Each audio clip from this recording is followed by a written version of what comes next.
ഇവിടെ ജീവിക്കണമെങ്കിൽ ഇവിടെ തന്നെ ജീവിക്കണമെന്നാണ് എനിക്ക് തോന്നുന്നത്. കാരണം വെച്ചാൽ ഇവിടെ പഠിക്കുന്ന കാര്യത്തിലായാലേ പിന്നെ ആൾക്കാരുടെ പെരുമാറ്റം സംസാരിക്കുന്ന രീതി ആയാലേ ഒരുപാട് നല്ല രീതിയാണ്.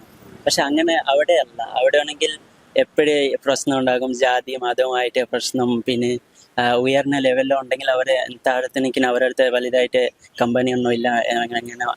പിന്നെ ഈ കാര്യങ്ങൾ കാണുമ്പോഴേ എനിക്ക് അവിടെ ജീവിക്കേണ്ടെന്ന് തോന്നും, ഇവിടെ തന്നെ ജീവിക്കട്ടെന്ന് എങ്ങനെ തോന്നും. പിന്നെ വന്നിട്ട് തിരിച്ചു പോകാൻ പറ്റുന്നില്ലെന്നാണ് സത്യം പറയുകയാണെങ്കിൽ ചോട്ട് പറയുന്നത്.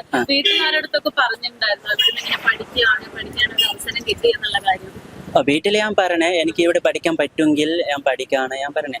അപ്പൊ അവർ പറഞ്ഞേ നിനക്ക് ജോലിയും ഇതും രണ്ടും കൂടെ എങ്ങനെ സാധിക്കും? ഞാൻ പറഞ്ഞേ ഇവിടെ സാധിക്കും, ഞാൻ സംസാരിച്ച് ഇവിടെ പറ്റുമെന്ന് ഞാൻ പറഞ്ഞേ. അപ്പൊ പറഞ്ഞേ നിനക്ക് പറ്റുമെങ്കിൽ കുഴപ്പമില്ല, വീട്ടിലോ പൈസയുടെ കാര്യങ്ങളൊക്കെ ബുദ്ധിമുട്ടുണ്ടല്ലോ. പിന്നെ ഇവിടെ സാക്ഷരത മിഷൻ ഈ കേരള സർക്കാർ നടത്തുന്ന ഈ ഒരു കാര്യത്തിൽ എനിക്ക് കേരള സർക്കാരിനെ എനിക്ക് ഒരുപാട് നന്ദി പറയാനുള്ളൂ. കാരണം വെച്ചാൽ ഈ സർക്കാർ ഈ ഒരു കാര്യം നടത്തിയായത് കൊണ്ട് എനിക്ക് ഈ ഒരു പദവി കിട്ടിയത്.